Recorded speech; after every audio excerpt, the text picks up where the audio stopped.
It's 5 o'clock in Pirate Country, and it's time to get pumped up with the P-Man. Hit the door and hit the road. 94.3 The Game is going to get you home, and the P-Man's not holding back. Yes! Yes! Pirates win! Pirates win! Bring on the Patrick Johnson Show on 94.3 The Game. Holy mackerel! Oh, my goodness! The flagship station of the ECU Pirates. All right, hello again, everybody. It is the Patrick Johnson Show, and today on the program, Coach Swartz speaks. Brett Friedlander weighs in on ACC hoops and other things Tobacco Road. Philip the Ref Pilkington and I will banter about things.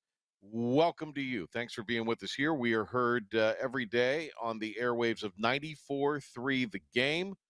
Been going strong for over 6 years with this. And also, we are heard on 943thegame.com and on the brand new IBX Media app, which is getting thousands of downloads.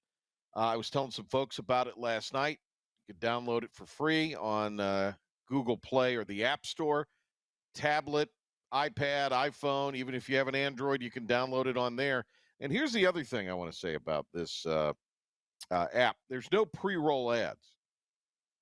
You want to listen to something, you just boom, punch it up. We have the ECU Sports Network streaming on there.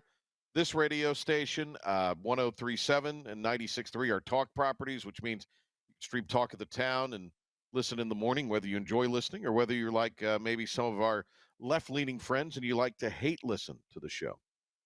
And then 107.9, Oldies 94.1, great music there. If you're a beach music fan and you're going to go out on a boat on the weekend, that would be a great thing to do when the weather finally warms up. No time soon, it doesn't appear. All right. We're going to have Brett Friedlander. Saturday's down south. He'll be covering Duke Pitt tonight, which I think is going to be a heck of a game. We'll have that game for you coming up at the top of the hour on Talk 103.7 WTIB with the pregame show. It'll tip at 7. And then speaking of Oldies 94.1 and 102.7, they will have UNC tonight as they host SMU. That ought to be interesting.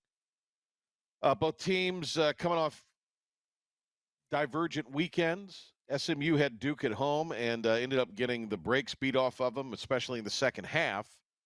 And UNC got a much and badly needed win at Notre Dame. They got a little bit of a break on a call, I think, near the end, but on a shooting deal where it ended up being a 4-point play. But they needed that victory, and they got it. Now, can the Tar Heels keep up with SMU? We'll see. We will see. All right, so that's coming up tonight. That's a 9 o'clock tip, and 8 o'clock will be the airtime on the Oldies stations. Pilk, we bring you in. So last night we had Coach Swartz on Inside Pirate Athletics. I know you were otherwise engaged. So there are 4 kind of factors to winning in KenPom. And Coach Swartz was explaining this. He explained it on the air. He explained it in a coach's call we did earlier today for the telecast tomorrow. And that is, your turnover rate, your free throw rate, your offensive efficiency, and your offensive rebound rate on KenPom. And if I'm not explaining this with the exact terminology, if I'm not explaining it to you with the exact terminology, forgive me. But there are only like 28 teams that are in the top percentile in the country. 3 out of 4. And I mean, it's the usual suspects. It's all NCAA tournament teams. SMU and Carolina are in it. And I mean, I think SMU could end up being a tournament team. We'll see. But I mean, Clemson, a lot of the SEC schools, Duke, obviously, UConn. I mean, you name the teams that are considered top teams. Memphis out of the American. East Carolina's right there with them. Isn't that crazy? Where East Carolina has hurt itself is because of their, the 3-point percentage factored in that offensive shooting efficiency number. It is, and Cy and I were discussing this last night and today, the great Cy Seymour, who will be on our show tomorrow. The Pirates are like 350, 360 at 3-point shooting in the country. And because of that number, their offensive efficiency number is way, way down. They're still in the top 60 in those 4 categories. but they're not, in that top echelon that usually means you're winning a lot of ball games. I say all that to say if we could shoot the damn ball, we might have a better record. But I'm going to say this too, Pilk. I was looking at this today. We're bemoaning the fact that ECU is struggling right now. And they really are. But do you know that of their losses, 6 of them have been by 8 points or less? Yeah, they're in games. They're right? close losses. Yeah, some of these games that have been by 8 points or less, they've trailed by 20 points in the game. And that shows the character and the fight of this team and the great things they can play from behind. Mike Schwartz has only been here 2.5 years. He's got 7 wins on his resume in which the team trailed by 10 points or more. I confirmed that number with Grady Dillon this morning. And, it shows to the character of him, to the character of his players. The tough thing, and he mentioned it today, was just you can't get down early. That's the tough part. And like you said, Patrick, the shooting's rough. You want to get offensive rebounds, but we had 25 offensive rebounds the other day. That's you only got 27 points. Yeah, too many, and you only got 27 points. You want to have more like 40 points off of that. You would, yeah. But still, 25, that means you're missing a lot. But you don't want that many. Your point is taken. You don't want that many offensive rebounds in a game. Yeah, I totally Perfect get world, you're at, 8 to 12? Because you're making enough 15. shots. Yeah. Yeah, you're maybe making 15 shots. if you're not really making them. Yeah. But, 20-some odds, it's a gargantuan number. Yeah. So we'll see. Before we get to some comments from Coach Schwartz, wanted to hit on a couple things. One of them is the numbers have come out. Sports betting in North Carolina generated more than $17.8 million in tax revenue for state colleges in just the first year of operation. Records show that between the start of March Madness and November of 2024, so not even a full calendar year, taxes from sports wagering in North Carolina were $98.6 million. Under North Carolina law, 20% of that amount will be divided among 13 state universities. East Carolina is among them. So you know what that means? That means ECU will get $1.32 million just in those few months from sports gambling. So, look, in this day and age, an infusion of $1.32 million, when I think the projections had it at like 300, 400,000, to me, that number is, as you get a full year in, it ought to stay at that level for a while at least, I would think, that $1 million plus level. We'll see. That's that's a good thing, though. That's a positive thing. Whether you agree with sports gambling or not, whether you participate in sports gambling or not, and I would never judge anyone for their reasoning for participating or not participating. That's a positive thing. Yeah, it is, Patrick. And, you mentioned, will the numbers stay sustained? I think some people did just get into it for the kind of the new hypeness, and they haven't really found a love for it. So there will be people that maybe don't do it as much. But I think the younger generations are very much for it.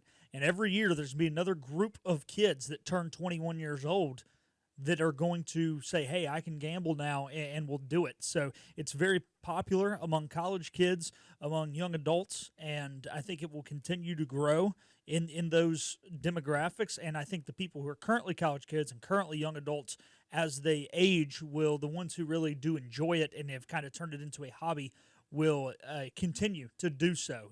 Maybe you've got some guys that are more middle-aged this year. I threw some money on it. It was fun, but I'm done. But overall, I think, like you said, those numbers are sustainable. And like you said, whether you agree with it or not, at least there is at least one positive if you do not agree that, hey, these institutions are able to benefit from that, especially because our state constitution only allows so much of the student fees to go towards the athletic budget. And this can kind of help us not be where the private schools are, but help them maybe even the playing field a little bit. Well, we know some guys personally that by themselves are probably paying a lot in this tax. Some guys. I know a lot of guys. I know a couple. You know a lot. Yeah. You know a lot of guys that'll just keep this thing afloat by themselves. Yeah. All right. Back to Pirate basketball tomorrow night at 7 against Temple at Williams Arena Minges Coliseum. We will be out there live, I'm told, Pilk, from the lobby. Yeah, I heard you and Dom are going to have a college game day set up. we're going to have the great Dom Kasulki is back with us. Dom Kasulki, big Pirate Hoops fan. He wants Basketball's Pirate his Hoops thing. to be great. He Yeah. wants Pirate Hoops to be great. He That's does. Dom Kasulki for you. Are you going to the game, or are you back in the studio tomorrow? No, I'll be back in the studio producing, and Dom will be Okay. up there in the crow's nest with Igo and whoever else is up there. So is Igo going to be on with us? Did you get that done, Mr. Producer? I talked to him and a little meeting on the air. He said that he will try. No. He's got to. He said no. Well, no, he said he's got to. So he's actually taking his son. That's right. He's not going to be in the crow's nest. He's taking his son to the game. So he's got to figure Okay. out with his wife when he's getting the kids and all that. So, I'll. You know, I'll that talk to him sounds like to tomorrow morning. me Boulder Dash is what that sounds like to me. It sounds like an Igo excuse. It sounds like Boulder Dash to me.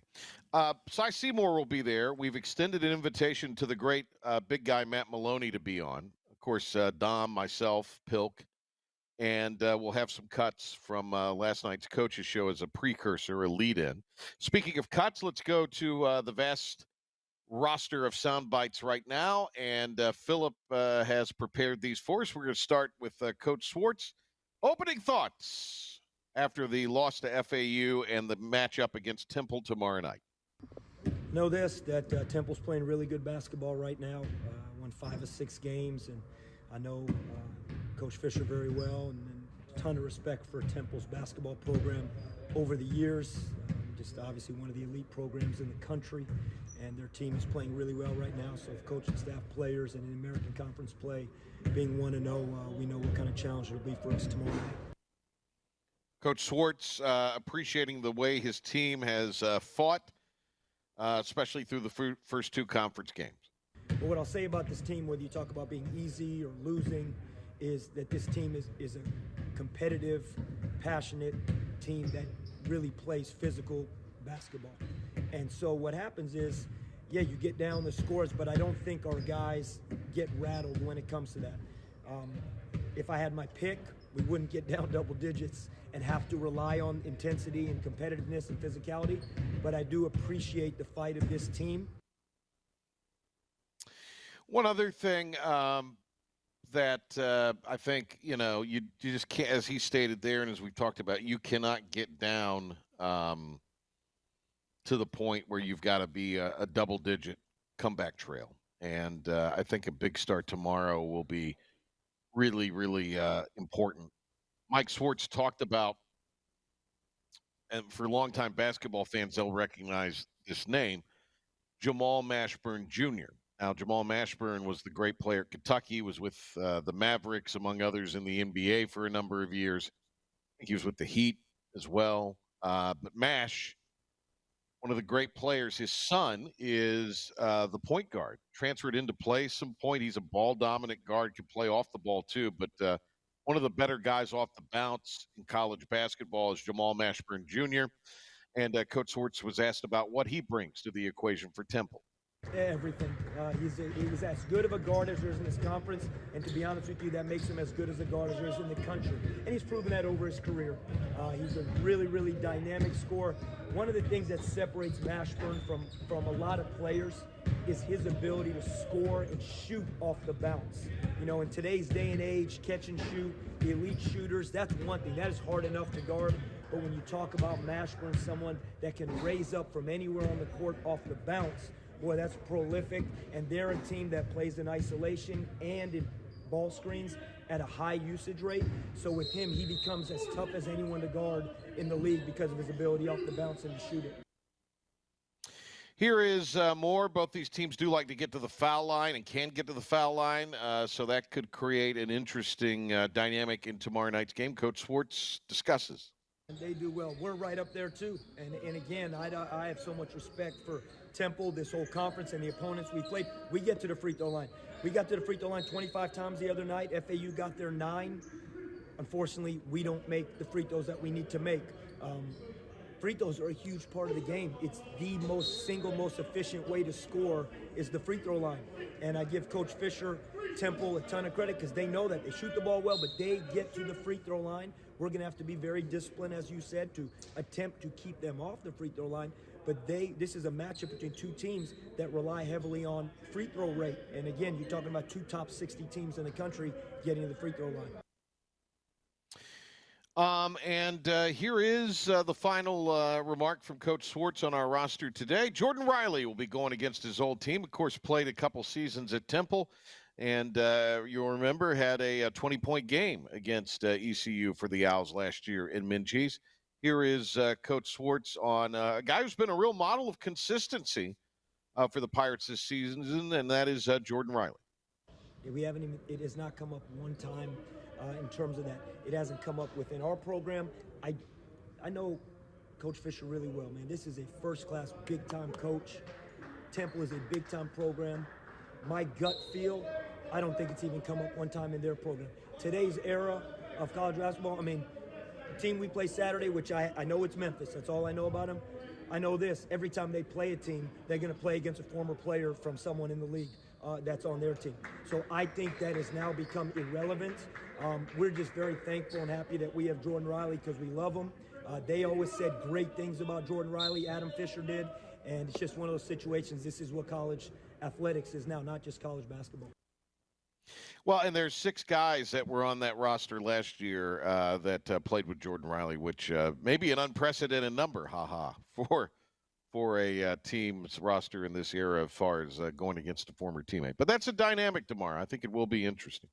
Okay, just got confirmed. Big guy Matt Maloney. He'll be joining us tomorrow as well, as we'll be outside of the arena in the Hall of Fame area of Minges Coliseum. So we hope everybody will come out and wave hi to us as they go in. We usually have folks stop by.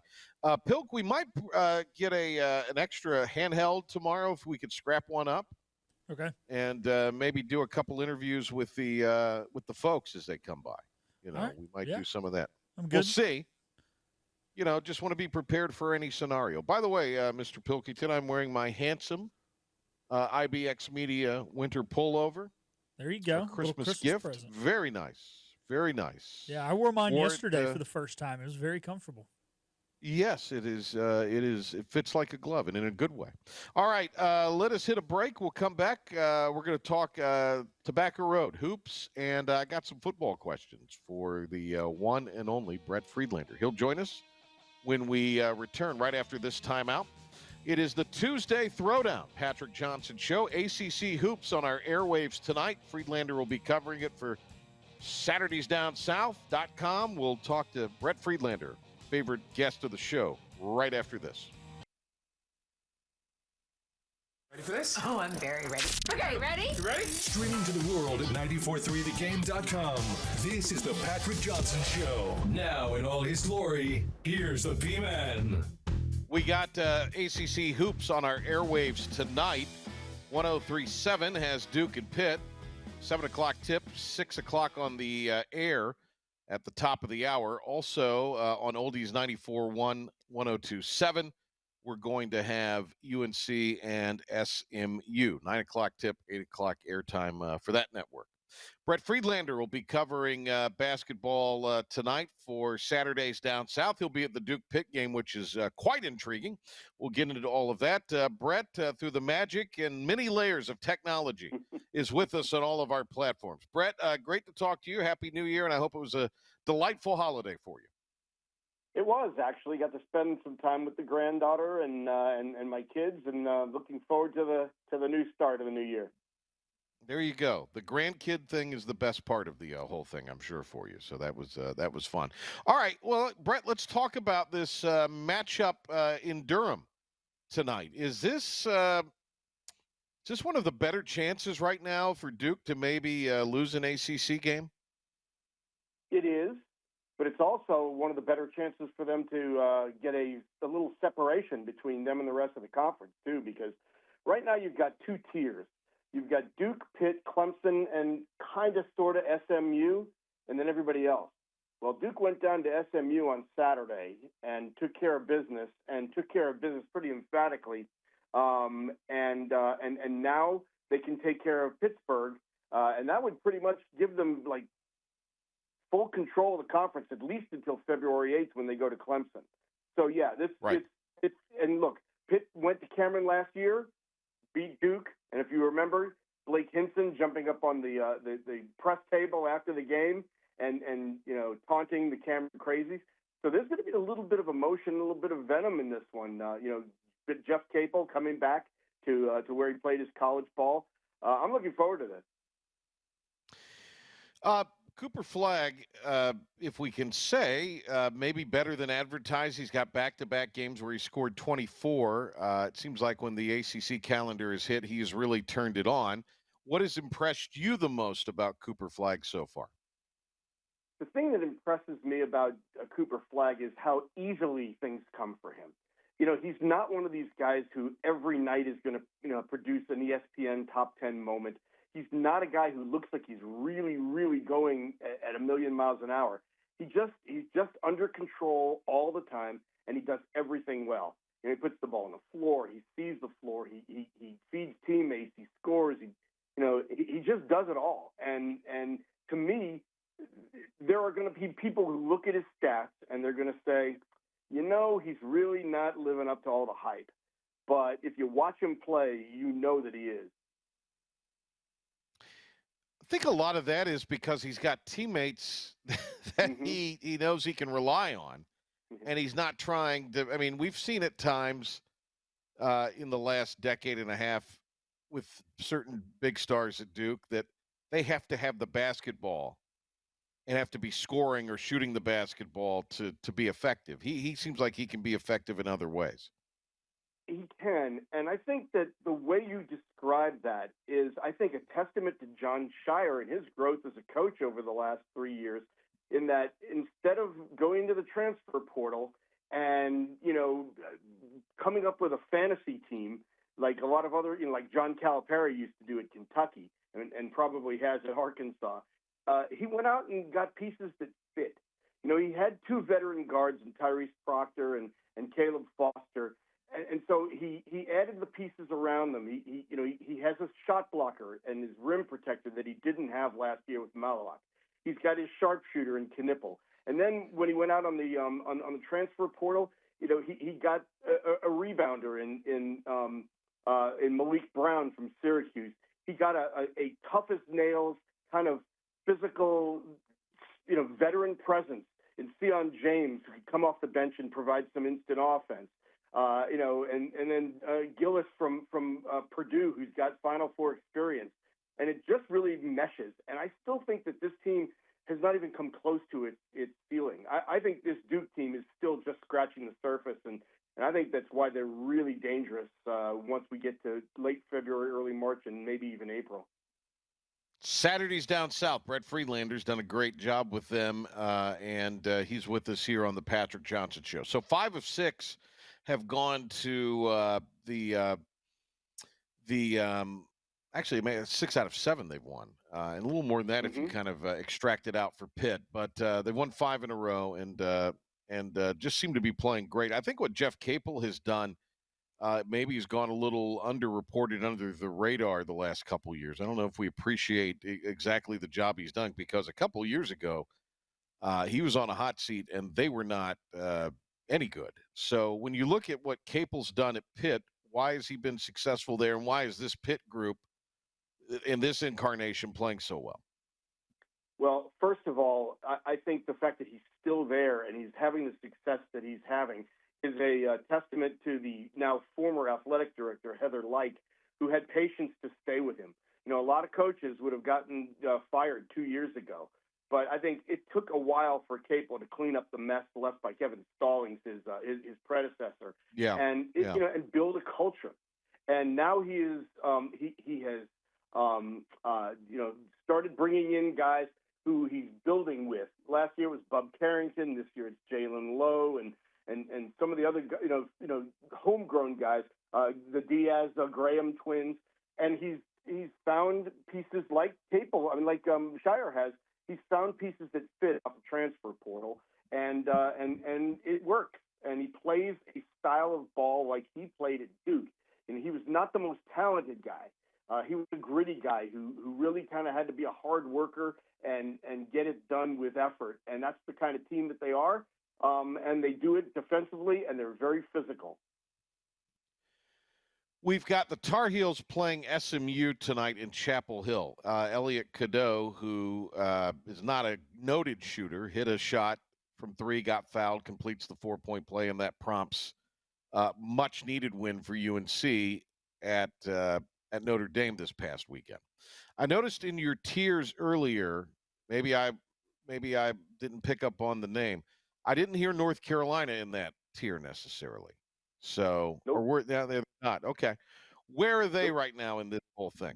And is there a chance to make some hay if you're a Tar Heel fan for this group to make? Can they make any hay? They can. They're squarely on the bubble right now, and it's really we talked about how well constructed Duke and Pitt are. Carolina's the exact opposite. I think it's a mismatched set of it's the Islanders' misfit toys. You've got bigs who are really stretch fours. The Jalen Withers and Jalen Washington are not classic low post big men. Carolina big men, and so rebounding is an issue, and rebounding is never an issue with Carolina. R.J. Davis has really struggled, and one of the reasons R.J. Davis has really struggled is because Carolina has always been an inside-outside kind of offense. Well, there's no inside threat. And so the defenses are spreading out a little bit more. There's not as much spacing on the floor, and he's not getting the open looks that he's been getting because of that. And so I think they need to continue to feature Ian Jackson more, because I think that his aggressiveness and his attacking the basket, I think that helps. Elliot Cadeau needs to cut down on his turnovers, and it would really help to get Seth Trimble back. I think it's salvageable. I don't think this is going to be a great Carolina team because, like I said, I just don't think there are elements that can be fixed right now. But I think it's good enough to be able to finish in the top 3 or 4 in the ACC, get into the NCAA tournament, and maybe win a couple of games. But I think that there's work to do, and I think that Hubert Davis is really under the gun because with Bill Belichick coming in and the statement that has made, I don't think missing out on the NCAA tournament for the second time in 3 years is really going to fit well there. And I think there's a lot of pressure on everyone right now. And listen, I don't know if that shot by Cadeau and the ensuing free throw that won the game on Notre Dame, I don't know if that saved Carolina's season. But if it turns out that the Tar Heels end up getting in the NCAA tournament, we can look back at that as maybe the turning point. We'll see. Brett Friedlander covers the ACC for Saturdays Down South. Let me ask you a little bit about this. So on one of my social feeds, our friends, the Joes, are putting, clips of their podcast on there. And so I heard Giglio, who I love, making a statement about, NC State is going to get a new chancellor. Will that chancellor be hands-on? Will that chancellor be more academically inclined and kind of leave athletics alone? And he talked about it with the backdrop of kind of just what you talked about. North Carolina has obviously made a statement that we recognize we have to invest in football at a high level, the highest level, in order to survive whatever's coming next or get into whatever's coming next, possibly the Big Ten. I think people that say, well, Duke's not going to go because Duke's football is bad.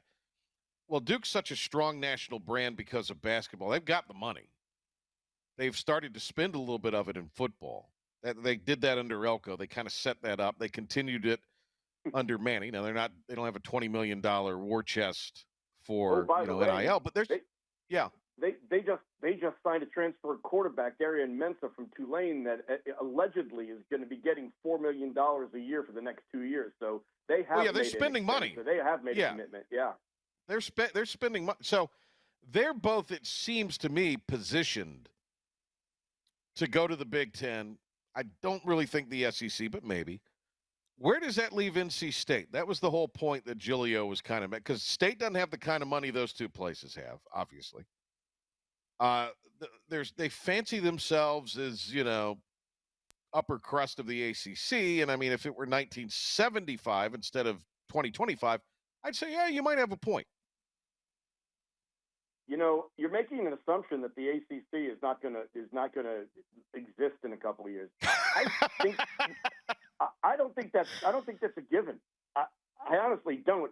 The lawsuit is kind of bogged down, and you get the feeling that Florida State is kind of backing off a little bit. And then the other thing too is I think that this playoff has shown that the SEC isn't the be-all, end-all of existence right now, and I don't know that the Big Ten is really looking to expand. So I still believe that the ACC is going to be an entity, at least through the end of the grant of rights, which is 2036, which is a ways away. But regardless of the premise, I think NC State is in the position where it absolutely has to make equal. Maybe not equal, but it has to make the same kind of commitment as Carolina, or it's going to get left behind. Athletics is, in the great scheme of things, not a big deal. It's fun and games, right? Well, in the scheme of higher education, though, it's the front door, and donations and endowments and those things.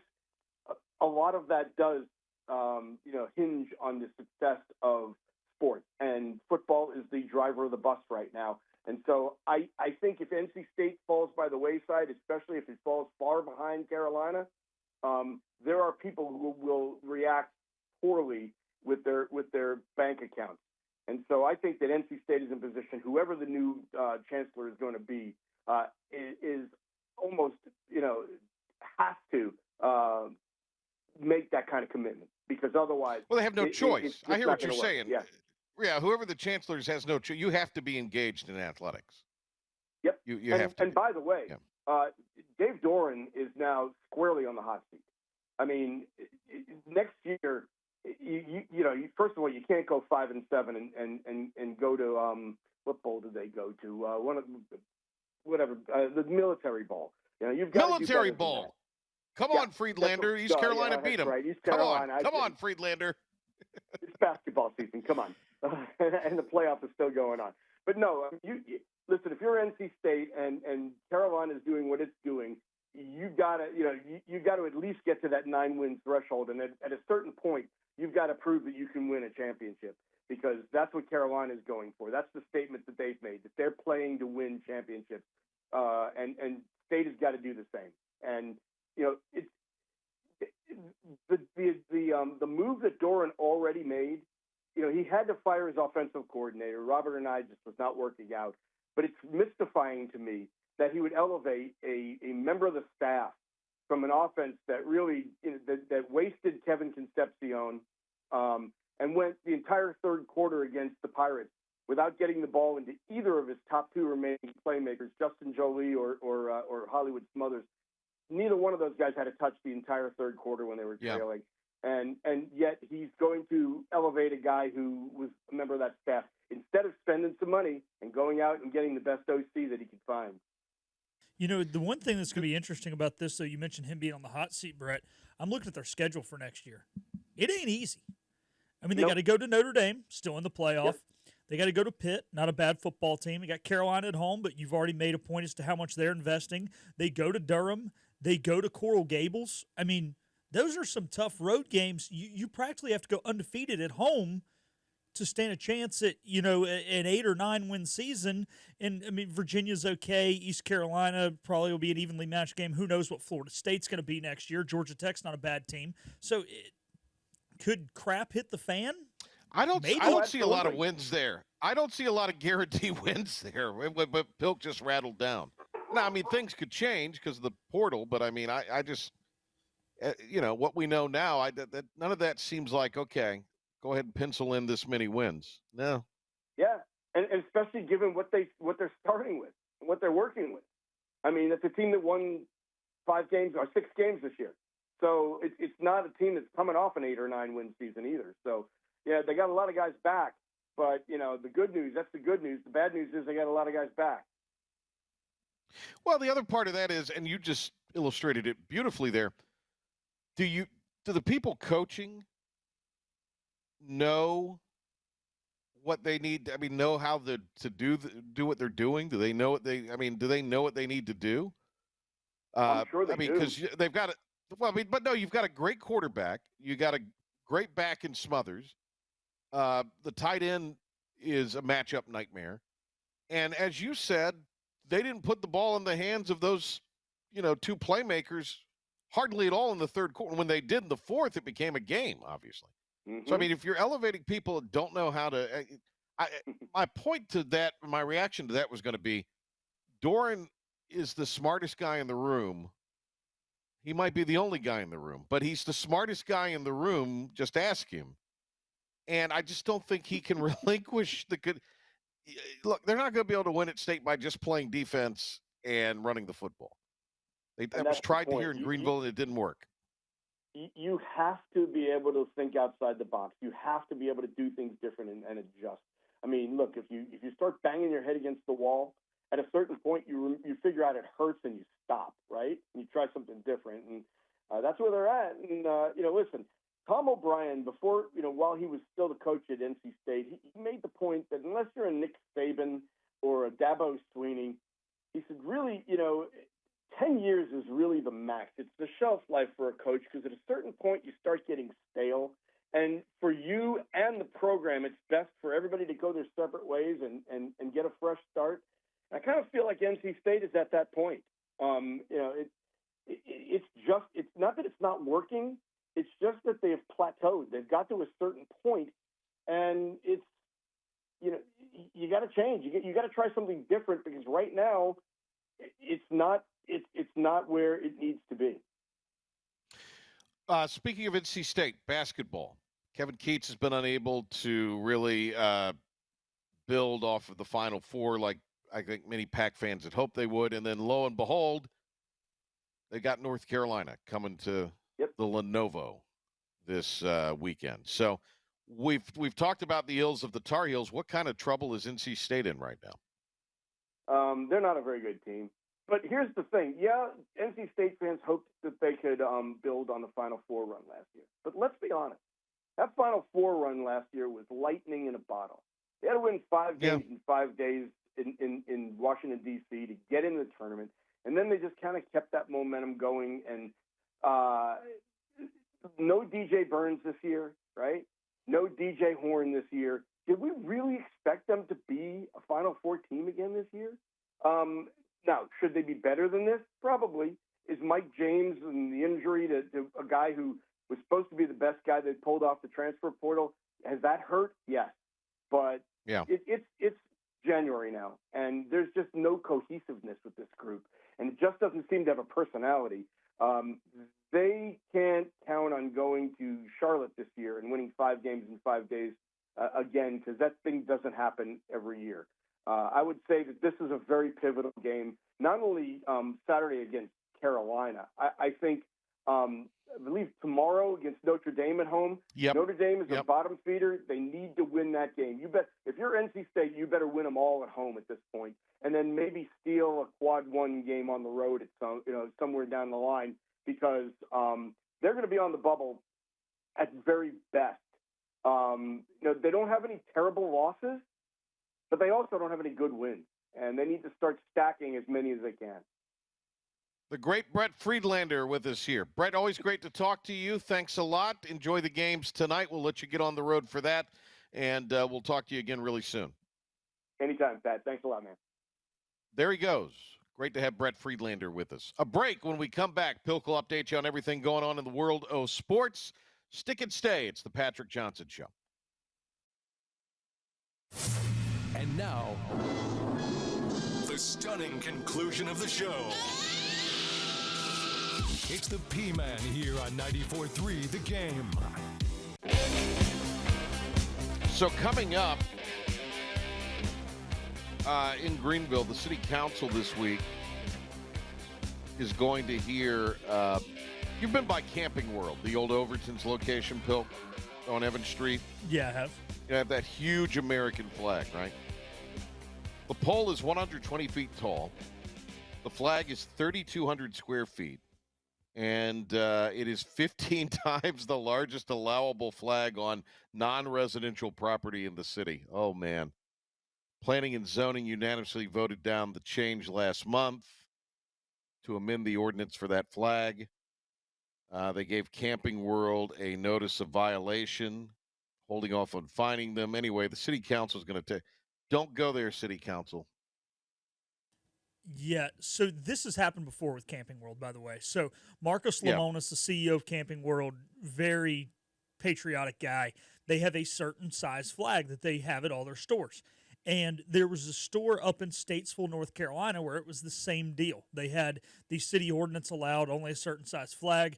Mr. Lemonis's and Camping World's flag was way beyond that. They told them they had to take it down, just to say the city was not getting very nice messages from some very hardcore right-wing conservative patriotic people, and eventually they have allowed them to keep the flag up that is that size. I live back home near a Camping World, the one in Concord, right outside Charlotte Motor Speedway, and you're coming by the track and you can see the flag from forever away. So I love the big flag Camping World, love Marcos Lemonis. He's done a lot for NASCAR as well as a lot of other sports, good dude. So hate to bag on the city of Greenville, but I'm on Camping World side with this one, baby. Well, look, it's a left-leaning city council, and need I say more? Yeah. Stick to sports. Stick to sports. But I mean, that's going to be Thursday at 6. It's not like we're just sitting here talking. It's a left-leaning city council that will most likely not be as open. I mean, this is just the truth. Whether you whatever side you're on, it's not like we're picking sides here. I kind of am, but you know. Well, I mean, point is, as you say, Camping World has done a lot of sports football and NASCAR and motorsports especially. And we like Americana. I have an American flag back here over my shoulder. Does that mean that the city council in Greenville is going to come? I don't know. Are they going to come after my flag? Maybe they will. They might. All right. Tomorrow, ECU basketball at 7 o'clock.